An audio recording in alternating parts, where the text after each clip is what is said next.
nggak punya waktu-waktu sunyi dalam hidupmu, Anda sibuk melayani orang banyak, saya kasih tahu, Anda akan exhausted.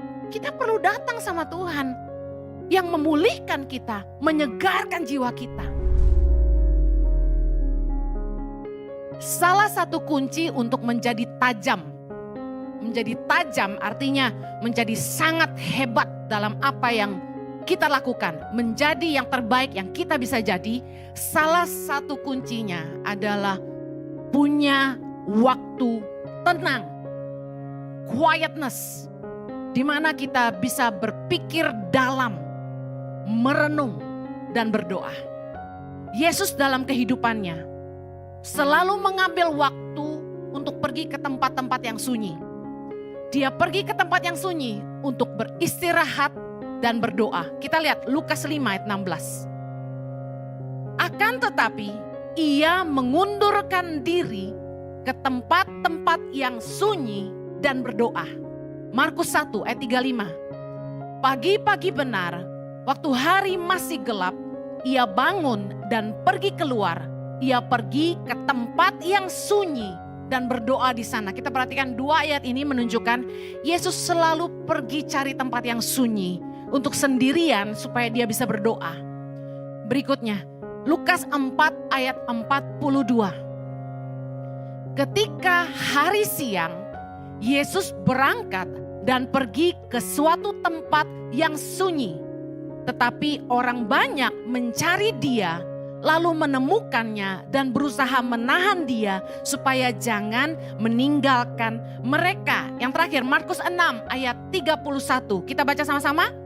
Lalu ia berkata kepada mereka, marilah ke tempat yang sunyi supaya kita sendirian dan beristirahatlah seketika. Sebab memang begitu banyaknya orang yang datang dan yang pergi sehingga makan pun mereka tidak sempat. Yesus selalu menarik diri dari kerumunan orang-orang banyak supaya dia bisa beristirahat dan berdoa. Anda tahu Yesus sangat terkenal waktu itu. Yesus sangat diinginkan waktu itu. Dan orang banyak selalu berbondong-bondong datang kemanapun Yesus pergi. Ribuan orang datang minta didoakan. Mendengarkan pengajarannya. Saya percaya Yesus sangat kelelahan. Selalu dikelilingi orang-orang banyak itu menyedot energi kita. Kita perlu di-recharge di tempat-tempat sunyi. Katakan amin. Pelajaran yang sangat luar biasa. Yesus yang adalah anak Allah saja perlu istirahat, apalagi kita. Saya kebayang menjadi sangat hebat di dalam pelayanan. Yesus begitu luar biasa dengan pengurapan dari tempat yang maha tinggi. Yesus menyembuhkan orang-orang sakit, membangkitkan orang-orang mati. Yang tuli mendengar, yang bisu bicara, yang lumpuh berjalan. Saya kebayang kalau Yesus hidup hari ini, saya rasa mungkin pengikut Yesus jutaan, percaya? Hamba Tuhan yang tidak seperti Yesus saja, kita tahu pengikutnya puluhan ribu, ratusan ribu, bahkan jutaan.